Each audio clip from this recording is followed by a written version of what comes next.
Nur Syarif Ramadan, salah seorang peserta Inspirasi Halo, Indonesia 2019, sudah bareng kita sekarang ya. Hai. asik. Halo. Nah, eh, apa sih Inspirasi Indonesia? Dan kita Oh, perlu, jadi ini kita bakalan tanya-tanya banyak ya sama Syarif seputar Inspirasi Indonesia dan juga ya, apa aja sih yang udah didapetin selama ngikutin program Inspirasi Indonesia 6 bulan di New Zealand. ya. Jadi mungkin Oke, awalnya gue perkenalan diri dulu ya. yoi. Jadi saya Nur Syarif Ramadan, seorang disable people, seorang penyandang disabilitas atau difabel, low vision. Mungkin kira-kira jarak pandang kurang dari 2 meter mungkin. Ya. Bisa melihat uang, bisa melihat warna, tapi Itu penting udah banget ya, uang gitu ya. tapi Oke. udah nggak bisa ini sih, nggak bisa mengenali seseorang lewat wajah, nggak bisa. Oh, udah nggak bisa Kalau lihat cewek cantik lewat ya? nggak bisa. Tahu sih kalau orang. Jadi gila tuh pertanyaan. Jadi saya pernah dapat pengalaman nih kan masuk ke dalam lift tuh. Ah, Dalam lift itu kan cuma berdua. Yang satu orang itu jelas orang rambutnya panjang. mhm, Ya gue kan nggak bisa lihat tombol lift itu, nggak ada braille-nya dan mmm, nggak aksesibel lah istilahnya iya. buat difabel. Terus gue iseng bilang gini, Mbak, tolong dong Mbak, dipencetin angka ini. Saya menyebut angka waktu itu. Dan setelah dia pencet tuh tombolnya, dan kami udah nyampe, dia dengan suara ngebasnya, udah sampai Mas. Aduh, gue langsung kabur waktu itu. Ya jadi nggak Oke, bisa mengenali dari wajah. Tapi kalau dari dia kebanyakan sih dari suara. oke. Dari suara juga udah nggak bisa bergantung pada mata kalau untuk Mhm, mengenal orang. Untungnya duit bisa. Iya, oke. gue dari Makassar, dari Ah Sulawesi hah, Selatan. Nah, jadi Padang dan Makassar gak jauh jauh jauh sih, jauh jauh tapi jauh. punya banyak apa ya? Ada beberapa orang Padang yang sering main ke Makassar. Novel film yang terkenal itu kan yang baru-baru ini dibuat yang tenggelamnya kapal Udah Van der Wijk lama kan itu. ada juga tuh. Oh Heeh, iya ya, lokasinya di Makassar juga tempat oke. syuting awalnya. Zainuddin nih. Dan iya iya iya iya. Oke, Oh jadi gue sharing tentang inspirasi ya, oke, program tentang inspirasi. inspirasi Nah, Indonesia. sebenarnya, oke lanjut. Nah, Eee, apa sih program Inspirasi Indonesia itu? Awalnya dari situ dulu deh oke. kita mulai, mhm. Oke, jadi Inspirasi atau Indonesia Young Leader Program itu merupakan program yang dibuat oleh pemerintah Selandia Baru. Mhm, Jadi ceritanya gini, eh, pemerintah Selandia Baru sebenarnya ingin meningkatkan kerjasamanya dengan negara-negara yang berada di Asia Tenggara. Kan selama ini yang terkenal banyak melakukan collaborate di sekitaran sini kan itu Australia. mhm. Nah, Selandia Baru juga merasa penting untuk ikut berpartisipasi untuk meningkatkan hubungan bilateral antara Indonesia dan Selandia Baru, maka mereka membuat program Indonesia yang Leader Program. Jadi program ini sebenarnya ditujukan kepada anak muda Indonesia, jadi antara 18 sampai 30 tahun Mhm. yang bekerja di non-government organization, jadi di Mhm. organisasi yang bukan milik pemerintah, Oke. kemudian itu dibawa ke Selandia Baru selama 6 bulan untuk belajar tentang Sustainable Development Goals Oke. Tapi atau tuh ini pembangunan ya. berkelanjutan di Selandia Baru. Oke. Tapi itu Apa? programnya khusus ya buat teman-teman yang ada di kawasan Indonesia Timur ya. Ya, eh, ya programnya khusus Indonesia Timur. Ada beberapa provinsi Mhm. khusus Indonesia Timur selain Bali. Jadi Oke. masuk Nusa Tenggara Barat, Nusa Tenggara Timur, kemudian semua provinsi di Sulawesi, Maluku Utara, dan Papua Barat. Mhm. Jadi ada sekitar 10 provinsi kalau tidak salah, lebih dari 10 provinsi. Uh, Oke. Dan selama di New Zealand, Apa aja sih yang diikutin gitu kegiatannya? Saya mungkin langsung memperlihatkan slide aja ya Oke. ke ntar ya saya akan memunculkan slide dulu. Ya, saya adalah angkatan kedua dari program ini. Sebelumnya program ini sudah berlangsung sejak 2 tahun yang lalu, 2018. Kalau teman-teman nanti yang bisa lihat di kamera, di sini ada 2 foto. Sebelah kiri dan kanan itu adalah foto kami, semua alumni program inspirasi. Yang pada tahun 2018 itu ada 8 orang anak muda dari kawasan timur Indonesia. Kemudian pada tahun 2019 di angkatan saya ada 10 orang yang ikut. Jadi ini programnya di Selandia Baru. Sebenarnya sebelum berangkat ke sana, kita ada pre-departure training dulu di Jakarta selama beberapa hari, 4 hari kalau nggak salah. Itu kita cuman dibekali pengetahuan sederhana terkait dengan sistem politik Indonesia. Jadi intinya ketika berangkat ke sana kita juga dikasih bekal tentang pengetahuan terkait Indonesia, karena di sana kita akan banyak berbicara tentang Indonesia. Iya. Kemudian selama di New Zealand, saya tinggal di kota Auckland. Auckland ini merupakan pernah menjadi ibu kota Selandia Baru dulu, tapi semenjak sebelum pindah ke Wellington ya? Iya, sebelum pindah ke Wellington. Dia dipindahkan ke Wellington karena ketika di Auckland katanya itu tidak terlalu jauh bagi kawasan selatannya Auckland. Jadi Selandia Baru itu terdiri dari 2 pulau besar, Pulau Utara dan Pulau Selatan. Nah, kota Wellington ini kebetulan berada di tengah-tengah kota, di tengah-tengah wilayah dari Selandia Baru itu sendiri. Negaranya nggak terlalu besar sebenarnya, kecil. Kalau dibandingkan dengan Pulau Sulawesi, ya mungkin gedean dikit lah dari Pulau Sulawesi. Dan juga penduduknya nggak terlalu banyak, cuman sekitar 4,7 juta orang. Wow. Banyakan sapi di sana. Sapi ada sekitar 30 juta. Banyakan sapi. Nah, jadi ini lanjut. Ya. Jadi ini adalah suasana kota Auckland. Di foto yang paling kiri adalah waktu kami tiba di Auckland, waktu itu malam. Kami pakai jaket karena waktu itu suasananya sangat dingin ya. Kami di Auckland itu kami tiba waktu itu di bulan Juni.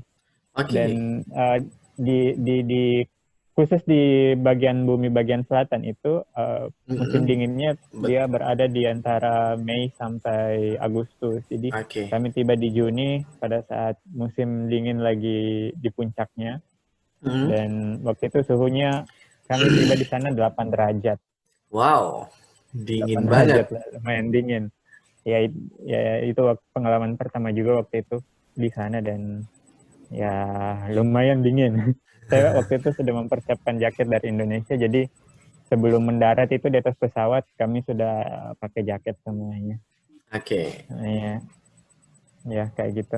Terus di Auckland selain di sini ada gambar bus juga dan makanan-makanan tradisional yang ada di sana. Di sana juga banyak food shop atau warung yang menjual makanan Asia.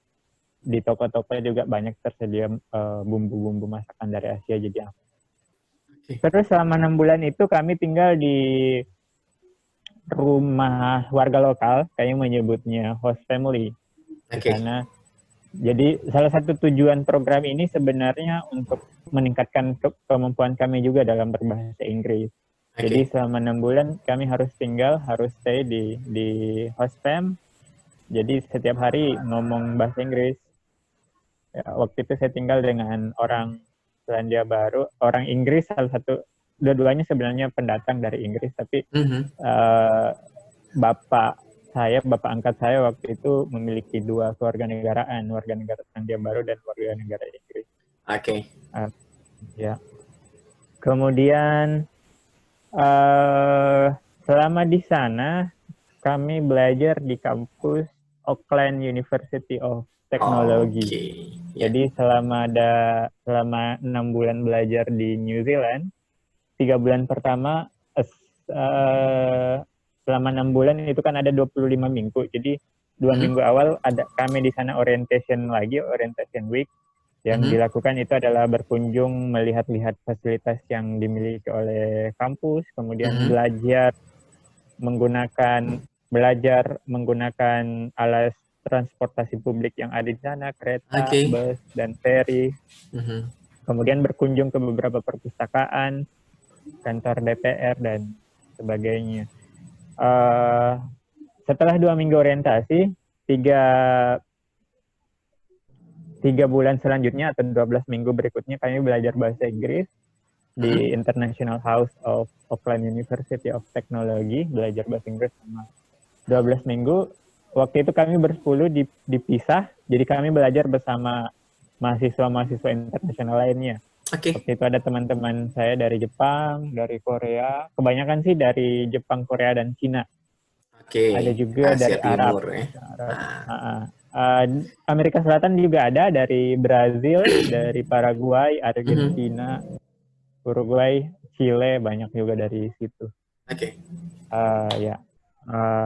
Terus itu selama 12 minggu, kemudian setelah 12 minggu kemudian, kami kemudian belajar mengenai Sustainable Development Goals, itu tujuan pembangunan nasional, tujuan pembangunan berkelanjutan. Jadi waktu itu kami belajar banyak isu, mulai dari pendidikan, social enterprise, kemudian pengolahan sampah atau waste management, kemudian kami juga belajar mengenai social development atau community development, pengembangan masyarakat lokal. Jadi semua hal yang berkaitan dengan pembangunan itu kami belajar semua di sana. Ada kami 10 peserta yang ikut di angkatan 2019 sebenarnya berasal dari berbagai latar organisasi, berbagai macam organisasi. Saya misalnya bergerak di organisasi difabel, pergerakan disabilitas. Nah, kami selama belajar di sana juga diberikan kesempatan untuk memilih salah satu topik yang ingin kami pelajari, yang ingin kami dalami. Jadi waktu itu saya belajar mengenai bagaimana sih pemerintah New Zealand mengakomodir warganya dengan disabilitas, khususnya dalam kaitannya dengan pendidikan inklusif. Jadi waktu itu saya berkunjung ke beberapa sekolah, melihat kondisi pembelajaran yang ada di sana, kurikulum yang didesain, dan yang bisa saya share mungkin di New Zealand itu mereka tidak punya aturan khusus terkait dengan disabilitas. Persoalan disabilitas mereka masukkan ke dalam isu HAM, jadi persoalan disabilitas nggak diatur secara spesifik. Kemudian bahasa isyarat Selandia Baru atau New Zealand Sign Language itu menjadi bahasa resmi juga. Jadi di setiap tayangan program TV itu pasti ada penerjemah yang New Zealand siapkan untuk warganya yang mengalami deaf atau bisu atau tuli. Selain itu, ya kami juga beberapa kali ada beberapa kunjungan. Ya, jadi ini foto fun activities. Jadi waktu di New Zealand itu meskipun dingin tapi tidak semua wilayahnya bersalju. Hanya di bagian selatan yang ada salju. Jadi waktu itu kami kebetulan jalan-jalan juga ke beberapa tempat, sempat juga ke daerah pegunungan yang ada saljunya seperti pada foto yang pertama ini. Kemudian kami juga berkesempatan berkunjung ke gedung Parlemen Selandia Baru, gedung parlemen, gedung DPR lah, DPR Selandia Baru. Kemudian jadi program seperti ini sebenarnya bukan untuk Indonesia saja, jadi ada beberapa negara yang ikut. Jadi selain Indonesia ada Filipina, Myanmar, dan untuk tahun ini itu ada dari Kamboja dan Laos. Oke. Nah, waktu saya di sana, saya kebetulan bertemu dengan orang-orang dari Filipina, Iya. Filipina yang leader program, dan juga dari Myanmar yang leader program. Mm. Filipina itu kemarin masih angkatan pertama, kemudian untuk Myanmar dia sudah angkatan ke-12. Wow, udah lebih duluan ya? Udah lebih duluan, Mm-mm. lebih lama 10 tahun lah daripada Indonesia. Haha. Kita juga kunjung ke kantor Dubes Indonesia di Wellington, Mm. sempat ketemu dengan Bapak Om Tanto. Tantowi Yahya, ya Tantowi Yahya, dan Oke. sempat sharing sharing pengetahuan lah di sana. Iya. Ehm, Ya, secara garis besar mungkin itu sih kegiatan-kegiatan yang saya lakukan di sana. Setelah Mhm. kembali dari New Zealand, di sana mungkin sekitar sebulan terakhir itu kami ditugaskan untuk menulis proposal Iya. untuk kami submit, Mm. untuk kami pakai nanti ketika balik ke Indonesia. Artinya setelah dilatih selama 6 bulan kami ada praktek lapangan istilahnya. Mm. Kayak kalau di kuliahan itu kayak PKN lah gitu. Oke. Jadi kita diberi kesempatan untuk memasukkan proposal ke Union Aid. Union Mm. Aid itu yang menjalankan program ini. Mm-mm. Kami masukkan proposal ke sana, dan kalau proposal kami diterima itu akan didanai untuk melaksanakan salah satu program Mhm. di Indonesia. Jadi Oke. pemerintah Selandia Baru akan menyiapkan $5.000, 5.000 New Zealand dollar, itu sekitar 50 juta, 45 sampai 50 juta untuk melakukan program program setelah balik lah ke Indonesia. Jadi itu kami semua diminta menulis proposal, dan ternyata pada akhirnya kami semua dapat melaksanakan proposal kami semua diterima dan balik ke Indonesia.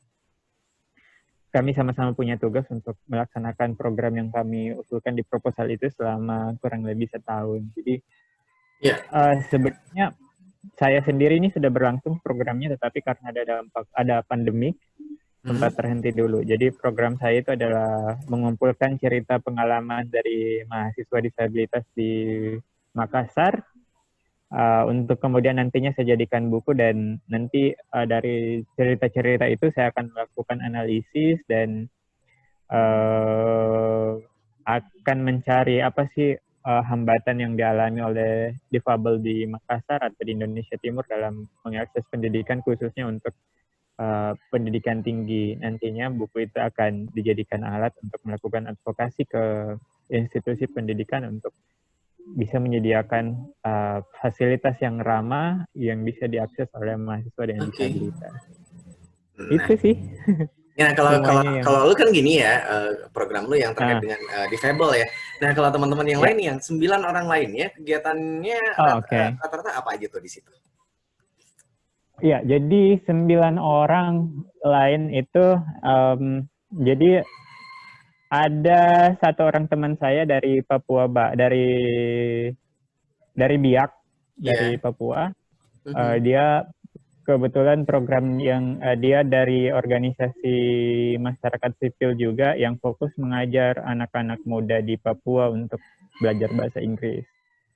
Mhm. Dan program yang dia laksanakan adalah training kepemudaan terkait di Papua terkait bagaimana melatih anak-anak muda untuk menggali potensi dirinya. Mhm. Kemudian ke barat sedikit dari Maluku ada 2 orang kawan saya. Satu dia fokus di isu buruh. Dia rutin mengadvokasi permasalahan yang dialami oleh buruh di pekerja di Indonesia. Yang lembaga Sekarang dia fokus, Alfian itu ya. ya, Alfian Al-Ayubi. Mhm. Dia kerjanya saat ini uh, fokus programnya dia di Sulawesi Tenggara. Aduh, saya lupa tuh nama tempat itu yang banyak pekerja Cina tuh sekarang yang dikritik. Mhm. Nah, dia risetnya di situ karena di situ banyak sekali tambang yang banyak perusahaan tambang. Dia melakukan riset di situ. Dia menyadarkan buruh-buruh yang ada di sana aduh, saya lupa nama tempatnya, yang diberi penyadaran lah bahwa buruh juga punya hak, punya upah regional yang kebanyakan kadang dilanggar oleh pemerintah. Kemudian dari Makassar itu ada 2 orang, Iya. saya dan teman saya namanya Zul, dia fokusnya di isu sampah, nama organisasinya itu Waste Management, jadi dia fokus mengelola sampah yang masih bisa didaur ulang Oke. untuk bisa digunakan lagi. Kemudian ada 1 orang dari Palu, dia fokus mengajar orang-orang, dia fokusnya di social enterprise sekaligus pendidikan. Jadi dia punya lembaga kursus dan hasil yang dia peroleh dari kursusan itu digunakan untuk jadi pendapatannya itu 50% digunakan untuk bakti sosial, untuk hal-hal yang sifatnya sosial. Kemudian ada 3 orang teman dari Nusa Tenggara Timur dengan isu yang berbeda. Satu fokus kepada Sopan itu solidaritas perempuan dan anak, fokus kepada isu-isu anak. Kemudian 1 orang juga fokus kepada buruh migran jaringan yang kerja di Malaysia, dia yang advokasi isu-isu itu, Malaysia ataupun Taiwan. Kemudian 1 lagi dari Walhi, Wahana Lingkungan Hidup Indonesia, dia fokusnya ke isu-isu lingkungan juga. Iya. Jadi ada 10 orang, 5 cowok, 5 cewek dengan isu yang beragam. Iya, tentunya saling bertukar informasi juga ya satu sama lainnya. Dan ini ya, kalau saya mikir, gue pikir gini loh, apa yang bedanya sih gitu ya? Kalian belajar di NZ sama di Indonesia, rasanya gimana sih? Wah, rasanya gimana? Asik sih karena pertama kita selama ini kan yang asik belajar di sana karena kita yang belajar terus dibayar pula. itu kan sekolah. Itu motivasi yang beda lagi ya. Satu motivasi juga di situ. Enggak, bercanda.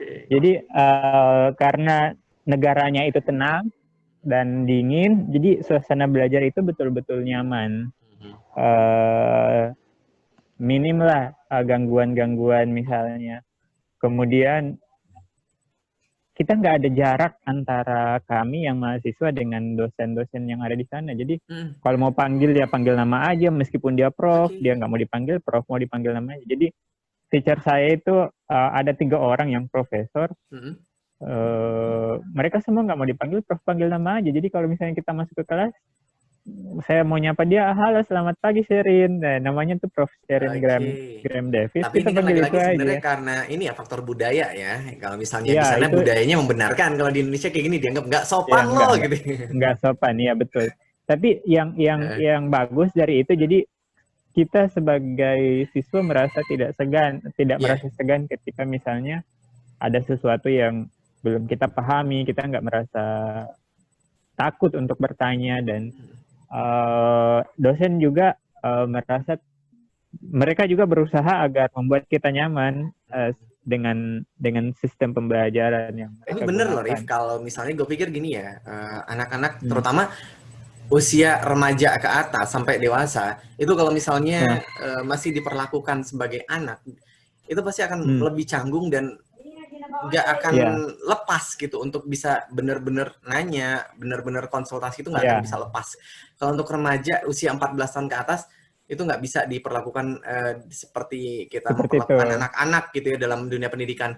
Makanya gue sepakat dengan dengan sistem pendidikan Islam yang mengajarkan bahwa anak umur 14 tahun ke atas itu dalam dunia pendidikan, dalam mendidik anak usia 14 tahun ke atas itu diperlakukan sebagai teman. Iya, betul. Iya, betul. Kalau dalam sistem pendidikan Islam kan emang kayak gitu. Itu juga bisa membuat anak-anak bisa lebih dekat dengan gurunya, dan tidak ada rasa canggung lah kalau ada problem yang misalnya dia tidak dapat selesaikan, dia bisa diskusi dengan nyaman tanpa ada gangguan, tanpa ada rasa canggung lah gitu. Jadi nggak ngerasa ada jarak gitu ya? Iya, nggak ada jarak. Kalau dari hal-hal lain mungkin yang menarik juga di sana, kita banyak resource, banyak sumber-sumber belajar yang bisa kita datangi. Mm-mm. Di Auckland itu sebenarnya dia kota, bayangkan Auckland saja, itu ada 55 perpustakaan. Wow. Itu cuma satu kota loh, bayangin aja di sini satu kota aja susah banget biasa nemu perpustakaan. Di Auckland itu ada 55 perpustakaan yang dikelola oleh dewan lokal Mm. atau wali kota atau pemerintah lokal lah. Ada 55 perpustakaan. Jadi banyak sekali tempat-tempat belajar yang bisa kita datangi. Mm. Itu di luar kampus ya, belum lagi dengan perpustakaan-perpustakaan yang dimiliki oleh kampus ataupun Mm. perorangan. Mm. Jadi itu asik banget untuk belajar. Kalau bagi saya sendiri karena disediakan resource secara online juga, mereka menyediakan buku-buku aksesibel. Mm. Jadi saya bisa mengakses pembelajaran itu di mana saja. Oh, dan iya di sana banyak banget tempat-tempat nongkrong yang menarik karena ada Yeah. wifi-nya gratis. Mm. Di taman aja ada wifi gratis. Jadi kalau kita misalnya bosan belajar di kelas, kita biasanya ngerjain tugas di taman karena Yeah. fasilitasnya itu mendukung banget. Tapi gue keinget loh ya zaman-zaman kuliah jadinya. Kita waktu zaman-zaman kuliah dulu, itu buat nyari bahan, nyari buku, itu ribet banget sampai-sampai harus nge-scan dulu buku, Betul. di-scan dulu gitu ya. Jadi Iya. jadi kerjanya double gitu. Kalau di sana udah lebih aman ya. Kalau Jadi di sana ada online, semua online. Jadi kartu perpustakaan, saya juga dapat kartu perpustakaan itu bisa mengakses ke seluruh dunia, Dok. Semua resource yang ada di dunia itu bisa saya akses dengan menggunakan oke. user ID yang ada di perpustakaan itu. Bahkan sekarang masih berlaku. Dia berlakunya 2 tahun. Jadi Ah, meskipun saya sudah balik itu sampai 2021 kartu itu masih bisa saya gunakan. Tapi ini ya kalau Jadi di New Zealand sendiri kan orangnya emang rata-rata emang senang baca. Jadi ya makanya itu juga sangat ini ya, sangat apa namanya? Kenapa misalnya perpusnya di sana lebih banyak ya karena itu juga sih, karena emang orang-orang di sana lebih senang baca. Dan betul. nah, di sana kan juga kebiasaan ngebaca itu lebih senang orang-orang sana tuh kalau ngebaca itu lebih senang baca-baca buku konvensional ketimbang buku e-book ya. Nah, tapi Iya. dengan walaupun kayak gitu, mereka juga buku-buku konvensional juga udah nyediain e-booknya ya. Kebanyakan iya. Di sana Iya. koran masih laku loh. Nah, itu dia yang gue bilang. Kenapa di sana buku koran konvensional masih ada? Masih banyak. Karena orang masih senang baca koran fisik juga salah satunya di situ. Iya betul. Dia masih, jadi orang host familyku itu tiap pagi sebelum berangkat kerja dia terima koran dulu. Mungkin juga salah satu cara mereka untuk menekan informasi hoax ya. Iya. Jadi hampir dipastikan kalau misalnya informasi itu dicetak, itu bisa memperbesar potensi bahwa informasi yang Valid, yang gitu ya. diberitakan itu valid. Jadi Iya. ya mungkin itu salah satu faktor yang menyebabkan orang-orang sana masih lebih suka baca koran daripada berita-berita online. Kalau berita-berita online, apalagi yang udah tersebarnya di medsos, itu perlu dipertanyakan kesahihannya. Betul. Validitasnya itu diragukan malah. Iya. Oke. Jadi gini. Jadi masih banyak banget. Aku sempat nemu beberapa buku-buku penulis Indonesia. Jadi ada buku Eka Kurniawan, novelis. Iya. Eka Kurniawan. Di sana banyak buku yang bercerita. Iya, ditranslate ke Inggris. Oke. Iya. Nah, terus apalagi nih yang dirasain apa nih namanya perbedaannya? Terus mungkin kalau soal makanan, saya cuma terkendala di awal saja, tetapi belakangan lidah saya sudah bisa menyesuaikan. Jadi di sana jadi yang biasanya banget. makan nasi, jadi harus makan roti, roti atau kentang gitu. Iya, jadi 3 bulan awal itu, hampir 4 bulan awal itu setiap sarapan pagi saya makan roti. Tapi di bulan keempat, bulan kelima bosan, jadi keluarga kami menyediakan sereal. Jadi saya makan itu sambil biasa saya campur dengan susu. Jadi serealnya disiram dengan susu. Tapi bukannya sereal juga udah nggak asing ya di Indonesia sarapannya. Kalau untuk buat menu sarapan ya udah nggak asing juga kan di Indonesia. Tapi beda, rasanya beda. Oh iya. Iya, rasanya beda. Terus kalau makan siang biasanya kalau saya rindu dengan masakan Indonesia, saya biasa ke warung Indonesia, warung Malaysia, karena di Mhm. sana ada beberapa. Terus ada juga warung Indonesia, cuman dikit. Waktu itu saya nemu warung Bali namanya. Nah, di Mhm. situ banyak makanan-makanan Indonesia. Saya ini nggak ada coto Makassar, adanya malah nasi Padang. Aduh, ampun. Yang adanya nasi Padang pada saat itu. Oke. Nah, Jadi kalau kalau kalau soal Hah? makanan aman. Aman. Nah, Eh, kan ini nih terkendala ini oke, kalau ngomongin makanan nih, hmm. masalah kehalalan. Keren, bagus juga. Eh, di sana banyak sih sebenarnya warung-warung India itu halal, banyak yang sudah punya logo halal. Mhm. Eh, Kemudian saya nggak tahu sih kebanyakan karena saya juga beberapa kali harus makan di tempat-tempat yang nggak ada informasi bahwa tempat di sini. Tapi saya berusaha untuk makan makan yang sudah pasti halal lah kayak ayam atau Ikan apa. pasti ya.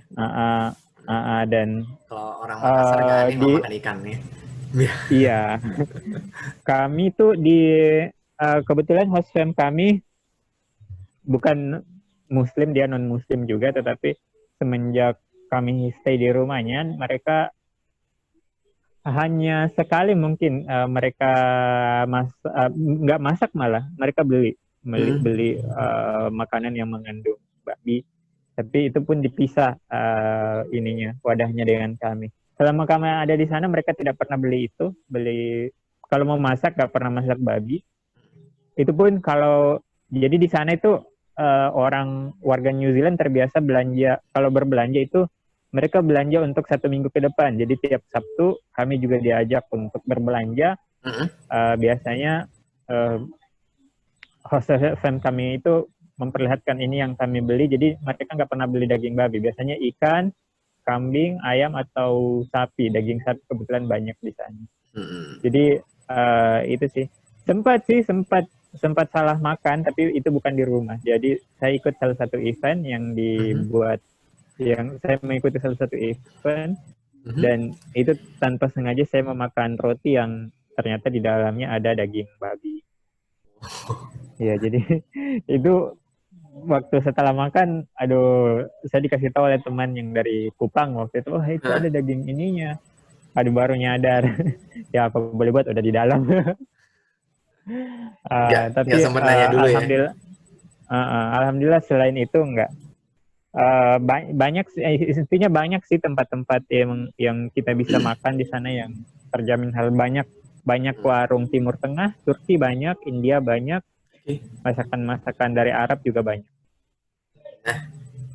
Nah, kalau selama di sana itu kan satu rumah nih sama Ah, warga sana. Nah, itu tinggal berapa orang ah. sih kalian yang misalkan yang satu rombongan dari Indonesia itu berapa orang gitu yang satu rumah?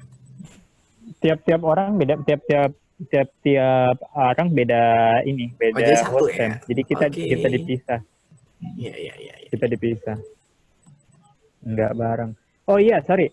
Jadi waktu itu hanya ada 8 rumah, hanya 8 orang Hmm. yang tersedia. Jadi ada 2 anggota yang tinggal bersama, tinggal berdua. Tapi kamarnya tetap dipisah. Iya, iya. Uh, uh. Saya juga tinggal dengan seorang teman, tapi Hmm. dia tetap saja kamar kami dipisah, satu di lantai 2, saya kebetulan di lantai dasar pada saat itu. Hmm. Nih selama di NZ nih apa aja yang kira-kira didapat eh, pengalaman yang emang berharga gitu? Atau mungkin apa sih budaya sana yang emang eh, yang dianggap seru gitu, menarik gitu? Jadi mereka orang-orang sana itu sangat sangat menjaga kebudayaannya. Jadi Mm-mm. warga lokal Selandia Baru itu kan Maori. Jadi Mm-mm. mereka sangat apa ya, sangat menjaga kebudayaannya itu agar tidak Di Auckland juga terpengaruh kalau nggak salah itu oleh suku Naurinya juga cukup banyak ya. Maori. Iya. Mm. Banyak. Iya, banyak sekali, masih banyak. Jadi ada salah satu waktu saya sempat tinggal di pedalaman di Mhm. kampung orang-orang Maori itu selama kurang lebih 4 minggu. Set ya. Itu di paling timurnya Auckland, Oke. paling timur dunia lah, paling timur dunia katanya. Karena waktu itu ada salah satu momen di pagi hari kami diajak memanjat bukit, naik ke atas bukit. Waktu itu kami melalui tangga, kurang lebih 1.000 anak tangga kami naik ke Hmm. atas. Hmm. Katanya di situ adalah tempat kita melihat matahari untuk pertama kalinya. Oke. Ya.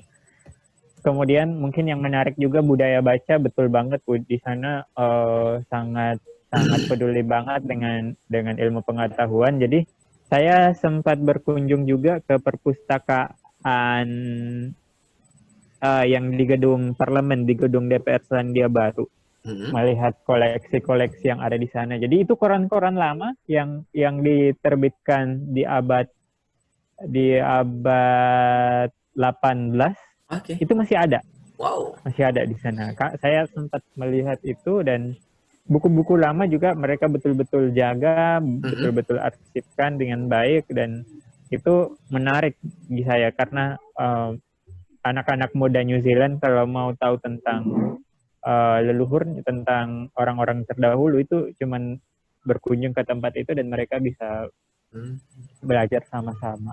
Iya, Dan iya. yang hal yang lain juga, mereka sangat menghargai keberagaman di New Zealand misalnya. Hmm. Mungkin kita ingat waktu di 2019 ada peristiwa teroris di Christchurch yang Iya. penembakan di 2 masjid itu. Nah. Itu respon mereka setelah kejadian itu sangat besar sekali, sangat care sekali dengan umat-umat Muslim yang ada di sana. Bahkan uh, Prime Minister atau Perdana Menteri Selandia Baru waktu itu ikut mengikuti sholat Jumat yang di masjid itu, menunjukkan kepeduliannya dengan hadir langsung di situ. Iya. Dan karena kejadian itu juga banyak warga Selandia Baru yang akhirnya mendapatkan hidayah dan menjadi seorang Muslim, menjadi Iya. seorang Islam, Nah, karena itu beragama juga Islam kan di jadinya apa momen si itu. Mualaf Center juga didirikan ya di New Zealand. Christchurch, iya betul, iya, ya memang perkembangan agama Islam juga cukup pesat saat ini. Mungkin ada sekitar 400.000 dari sekitar 4,5 juta, 300 sampai 400 ribuan lah di New Zealand yang beragama Islam. Jadi banyak banyak banyak sebenarnya. Oke. Tiap-tiap kampus juga punya sarana peribadatan yang mengakomodir semua kalangan. Jadi kalau mau sholat nggak begitu sulit untuk cari tempat sholat karena tiap-tiap kampus punya tempat sholat. Di kampus saya sendiri ada masjid. Oh ya, menariknya karena jumlah umat Islam di sana lebih banyak lebih melebihi kapasitas yang bisa ditampung oleh masjid. Belakangan ini kan di Indonesia ada isu tuh kalau misalnya apakah sholat Jumat nggak apa-apa berkelompok-kelompok, misalnya Iya. ada sesi ini, sesi ini. Di sana itu sampai 3 sesi kita. Jadi orang-orang sana sudah terbiasa dengan kayak gitu. Jadi karena masjid tidak mampu menampung semua mahasiswa Muslim ketika sholat Jumat, jadi sholat Jumatnya itu dibuat menjadi 3 sesi. Jadi Oke. dari sesi pertama itu misalnya jam 12:30, kemudian jam 1, kemudian 12:30. Ya Hmm. itu juga yang saya ini betul-betul terjamin, betul-betul dilindungi di sana Oke. hak-hak warga negaranya. Ya. Nah, kalau itu apa namanya, kalau waktu Jumat kan di sana rata-rata masuknya sekitar jam 1-an ya. Iya. Nah, kalau ada yang pas jam segitu ada jadwal kuliah, kayak Enggak sih, gimana enggak Jumatannya? pernah. Oh, saya biasanya break jam, kebetulan kalau Jumat itu kita nggak terlalu lama belajar sih. Oke. Biasanya cuma sampai jam 11 doang. Jadi Oh. saya nggak pernah dapat problem dengan Jumatan. Oh, Hmm. yang dapat problem itu ketika bepergian. Jadi selama 25 minggu di sana Mhm. ada sekitar 4 atau 5 kali saya alfa sholat Jumat karena memang tidak kan kami juga mengunjungi beberapa tempat pada saat itu. Jadi Ya. karena memang di sana dalam perjalanan itu kami tidak menemukan masjid, kemudian di salah satu pulau terpencil juga tidak ada masjid, jadi kami ganti saja dengan sholat duhur. Oke. Tapi kalau kalau di kampus kami nggak pernah ada problem dengan Jumatan karena biasanya antara jam 12 sampai jam setengah 2 itu adalah waktu break. Jadi kita aman-aman saja. Biasanya sih yang problem di hari-hari lain ketika sholat duhur. Karena kan di awal-awal itu waktu masih musim dingin, sholat Jumat itu sekitar jam 11 atau setengah 12 lah kalau saya tidak salah. Setengah 12 siang. Nah itu biasanya kami sholatnya di akhir waktu. Karena biasanya kan kami break jam 1. Nah itu udah dekat-dekat asar lagi. Jadi biasanya kami langsung sholat sekalian aja dengan sholat asar. Karena jam 2 biasanya kami kuliah lagi sampai jam 4. Sementara asar di awal waktu masih di musim dingin itu jatuh pada pukul 2 lebih lah, 2.30 kalau saya tidak salah. Jadi biasanya langsung digabung saja. Oke. Kalau untuk waktu-waktu sholat yang lain tidak ada problem karena kami sholat di rumah. Ya, jadi aman. Aman lah ya. Tapi orang sana juga kalau kita misalnya mau minta izin untuk sholat diperbolehkan. Aman. Oke. Nah kalau untuk sholat aman, makan aman. Nah tinggal ini nih, apa namanya kan di situ Syarif berada 6 bulan ya, jadi sekitar 2 musim ya ngelewatin 2 musim ya. Jadi gimana sih proses adaptasinya? Dari dingin ke panas sebenarnya di sana kalau musim panas nggak panas-panas juga katanya. Bahkan puncak panas itu di Januari. Tapi itu nggak panas-panas juga, 30-an derajat doang. Jadi waktu musim dingin itu antara Mei sampai Agustus itu suhunya antara 2 sampai 15 derajat. Pernah saya pernah merasakan 1 derajat sampai 15. Kemudian waktu Oktober sampai Desember itu suhunya antara 18 sampai 26. Jadi nggak begitu, masih dingin-dingin aja sih bagi kita yang dari Indo. Bahkan dibandingin Bandung juga masih panasan Bandung gitu ya. Iya, masih panasan di Bandung. Iya, saya sampai di Indonesia udah panas banget, betul-betul karena selama 6 bulan hidup di tempat yang betul-betul dingin sampai di sini, aduh. Justru perlu beradaptasi lagi ketika tiba di sini, tiba di Makassar dengan suhu panasnya yang di atas 32 derajat. Iya. Oke. Nah, kalau untuk ini kan udah apa sih gitu pengalaman yang bener-bener menyenangkan dan yang paling ngenes juga selama perjalanan dari Indonesia sampai NZ kemudian balik lagi ke Indonesia. Ngenes ya? Ngenes apa sih ngenes? Yang paling bikin nyesek lah gitu. Iya, kalau yang menyenangkan tentu banyak dengan adanya beberapa kunjungan, jalan-jalan. Saya menikmati semua jenis transportasi yang ada di sana. Jadi pernah naik ferry, naik kereta, naik bus, naik pesawat juga pernah. Jadi dari Auckland ke Wellington pernah naik pesawat. Kalau yang hal-hal yang kadang mungkin agak menyulitkan buat saya ya ketika harus makan di restoran. Jadi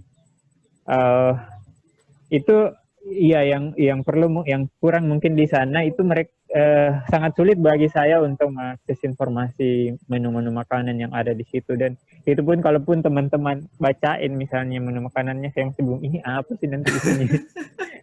Itu sih yang kadang membuat saya repot ketika harus makan di restoran, dan ya saya biasa minta aja, kamu aja deh rekomendasikan buat saya, yang penting dia halal, tidak mengandung babi. Kayak ya itu sih. Sama mungkin hal yang tidak enak juga mungkin yang lain adalah di akhir program, karena kita betul-betul di force waktu itu belajar tiap hari, bahkan tiap pekan juga ada tugas. Karena udah hampir pulang kan, untuk mengerjakan proposal itu sangat sulit bagi saya karena kita mengikuti standarnya mereka. Bahasa Inggrisnya harus betul-betul bagus. Saya sampai 12 kali revisi pada saat itu. Tapi alhamdulillah pada akhirnya bisa. Tapi kalau untuk tugas-tugas yang lain nggak ada problem sih. Nah, Kalau itu apa sih? Satu lagi nih, kalau berkait dengan belajar dan tugas gitu. Sibukan mana sih kuliah di Indonesia sama di sono? Uh, Programku nggak bisa dijadikan acuan sebenarnya. Tapi Karena kalau karena padat banget bro, kita belajar yang saya sebut di 3 bulan pertama pas tidak sih nggak begitu sulit sih karena cuma belajar bahasa Inggris. Tapi di 3 bulan terakhir waktu belajar Sustainable Development course itu betul-betul berat karena kan ada 17 isu yang kita pelajari di situ. Itu yang paling berat karena tidak fokus menurutku. Tapi kalau saya perhatikan misalnya kehidupan mahasiswa-mahasiswa lain di sana yang memang dia fokus mempelajari salah satu kajian ilmu tertentu itu nggak begitu sulit katanya. Di sana juga kita nggak perlu nulis tesis kalau S2 bisa by coursework jadi santai nggak begitu nggak begitu repot kan. Tapi kalau iya. di programku lumayan menguras tenaga juga sih. Cuman yang bagusnya adalah karena di sana meskipun misalnya kita tidak berhasil menyelesaikan tugas pada saat deadline, pada saat tenggat waktunya itu kita nggak apa-apa, kita bisa konsul pihak kampus akan dengan senang hati membantu kita menyelesaikan persoalan itu. Oke. Jadi betul-betul ada penasehat di situ. Nggak Hmm. ada kayaknya di kampus-kampus di sini yang kayak gitu. Bahkan Ya kita nyari kita dosen biasanya malah ditinggal mau lagi sama ketemu dosennya. mau ketemu dosen penasihat akademik aja kadang canggung, tapi di sana enggak. Hmm. Itu mungkin yang jadi fungsi konseling di sana betul-betul ada Oke. karena mereka juga peduli dengan kesehatan mental dari warga warga New Zealand itu sendiri. Jadi mereka betul-betul memperhatikan itu juga. Hmm. Kalau di Indonesia mah ketemu nyari dosen aja susah ya. Sampai di Betul. Uber-Uber gitu. Saya pernah Iya. ngalamin sih Di sana kalau nguber-nguber kita dosen. mau ketemu dosen di WhatsApp, di SMS nggak apa-apa. Di sini mungkin ada beberapa yang merasa tidak sopan. Hmm. Kalau di sana sih nggak sih, aman saja. Oke. Terus pengalaman yang ngenesnya cuman itu doang nih, yang program itu minus ya, nggak termasuk apa kayak yang ke itu tuh, yang kehilangan ATM. Oh iya iya iya. Itu waktu awal ke sana aja sih, nggak ngenes juga karena dua-dua aman. Itu di awal-awal dan setelah saya cek mobile banking aman ya, nggak begitu sih, nggak begitu ngenes aja karena aman. Saya udah nggak mikirin lagi, cuman di hari itu aja, di hari pertama aja. Nggak tahu nggak, Langsung saya begitu tenggelam dengan search gitu ya tentang Nur Syarif Ramadan di Google, yang muncul ah. pertama kali beritanya adalah yang itu. Oh iya, itu waktu sekembali di Indonesia kan waktu ada problem dengan pihak bank yang mempersulit pada awalnya. Oke. Tapi alhamdulillah sekarang udah aman.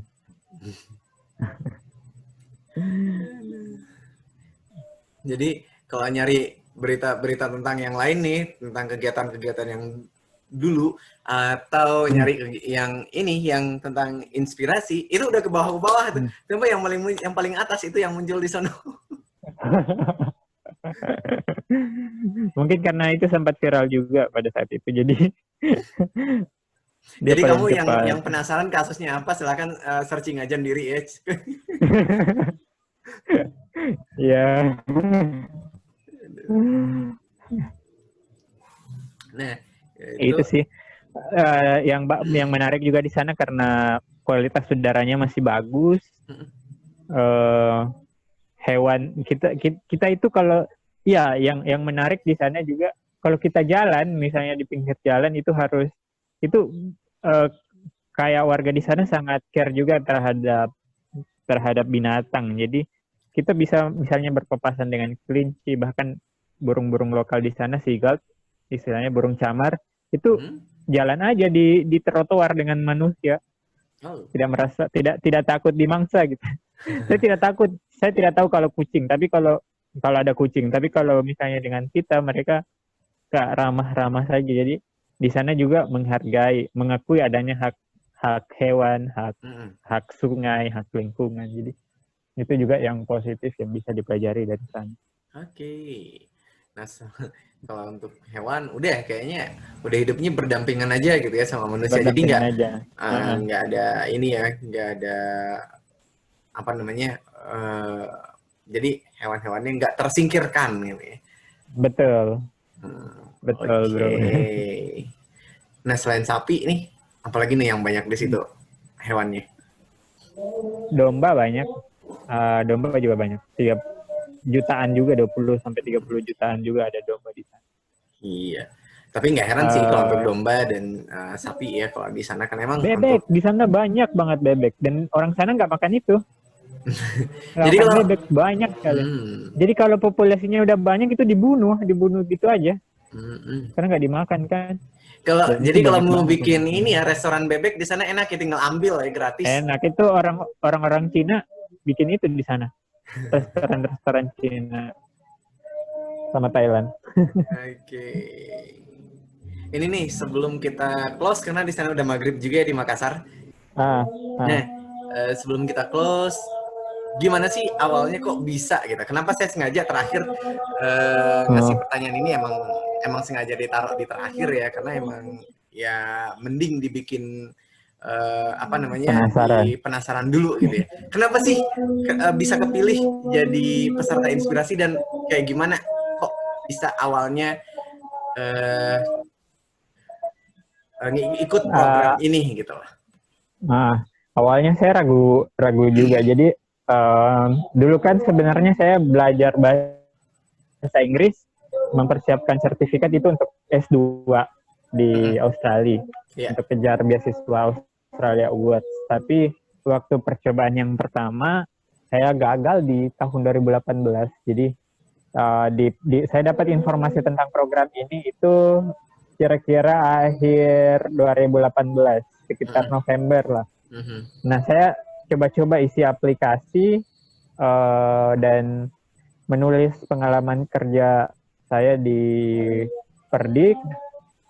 Saya submit, ternyata ketika sampai di panel itu saya masuk 30 besar pada awalnya. Dari sekitar Oke. 400-an pendaftar dari Indonesia Timur, saya masuk 30 besar untuk masuk ke sesi interview. Di sesi interview itu kemudian akan dipilih lagi 10 orang. Jadi salah satu hal yang mungkin membuat, jadi program ini tuh nggak mesti kita harus jago bahasa Inggris, tapi setidaknya bisa lah ngomong. Tapi di situ yang dilihat utamanya adalah pengalaman kita di organisasi. Nah, saya kebetulan sejak 2017 awal sudah aktif di Perdik, jadi pengalaman 2 tahun itu mereka anggap cukup untuk bisa membawa saya ke New Zealand. Terus yang kedua mungkin karena saya mewakili orang-orang, saya berasal dari organisasi disabilitas yang Dan mereka menganggap bahwa satu-satunya ya disabilitas, organisasi disabilitas ya. ya yang mendaftar masih menjadi kelompok yang termarginalkan di Indonesia. Jadi itu yang kemudian membuat saya terpilih. Saya menduganya seperti itu. Mungkin juga karena isu yang saya bawa juga masih jarang dibicarakan pada saat itu. Jadi itu yang membuat saya dipilih untuk berangkat ke sana. Oke. Nah, waktu itu udah sampai ini namanya apa? Udah sampai sampai 30 besar, kemudian kepilih lagi sampai ke langsung 10 10. besar.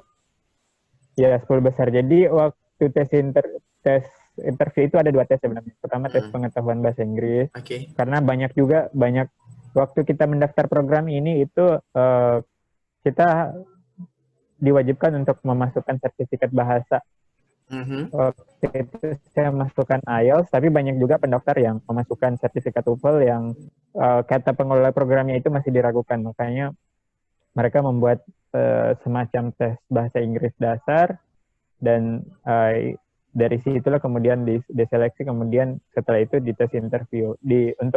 Untuk di interview itu sendiri ada beberapa pertanyaan yang ditanyakan, tapi hampir semuanya menyangkut pengalaman kita di organisasi. Jadi dari situ kemudian bakal ketahuan bahwa apakah memang kita ini berasal bekerja di organisasi tersebut atau tidak. Karena banyak juga orang-orang yang sengaja masuk organisasi untuk mencari peluang. Memang bukan passionnya di situ. Jadi dari situ, dari interview itu mereka bisa tahu, mereka bisa menilai bahwa orang ini memang murni emang beneran kerja di organisasi atau cuma nebeng nama gitu ya? Beneran kerja. Iya, nebeng nama kayak gitu. Jadi buat kamu nih yang sekarang udah berorganisasi, manfaatkan peluang berorganisasi itu, makanya bener-bener ya jalanin, kerjain apa aja yang kamu bisa kerjakan, program yang kamu bisa jalankan di organisasi. Karena itu yang dinilai sebenarnya di dalam program-program di luar negeri ya. Bahkan termasuk kalau kamu pengen dapetin beasiswa seperti LPDP pun, itu yang dinilai. Yes, betul. Selain New Zealand itu saya melihat ada program dari OECD itu kerjasama antara Indonesia dengan Amerika Serikat itu tiap tahun juga banyak anak-anak muda yang dibawa ke Amerika untuk belajar tentang isu-isu global, isu-isu aktual, dan salah satu persyaratannya yaitu pengalaman organisasi. Di Kanada juga sepengetahuan saya seperti itu. Oke, sekarang kita coba deh ke closing statement. Apa ya closing statement? Tanya deh. Kenapa? Saya sih sama sih pesannya dari teman-teman yang lain, dari apa yang kamu udah bilang tadi. Kalau misalnya memang passionnya di pengembangan masyarakat, itu betul-betul memang perlu dijaga passionnya itu betul-betul memang memberikan manfaat kepada masyarakat sekitar, karena agama juga kan menyarankan itu untuk lebih memberi manfaat kepada orang-orang sekitar. Dan nah itu juga paling tidak dari kerja, karena kan banyak tuh anak muda sekarang ini yang merasa minder kalau untuk bergerak di isu-isu marginal, padahal itu yang mesti diisi saat ini. Kalau semua orang misalnya bekerja di instansi negara, siapa lagi yang bakal memperhatikan masyarakat pinggiran? Banget. Ya, kayak gitu mungkin. Ya. Oke. Jadi jangan pernah ngarep kalau kamu itu harapannya itu jangan cuma buat kamu bisa kerja, tapi kamu bisa harus menciptakan sesuatu, mengembangkan mengangkat isu-isu yang emang dianggap penting di lingkungan kamu gitu ya. Jangan cuma mikir, oh kamu bisa kerja dari sini. Udah. Oke. Thank you, Syarif. Bermanfaat juga. Siap. Oke, thank you sharingnya Nur Syarif Ramadan yang udah meluangkan waktunya langsung dari Makassar, dan mudah-mudahan bermanfaat dan kita bisa jadi inspirasi juga buat yang lain. Karena programnya inspirasi, mudah-mudahan jadi inspirasi juga, oke? Amin. Oke, yuk. Terima kasih. Assalamualaikum warahmatullahi wabarakatuh. Waalaikumsalam warahmatullahi wabarakatuh.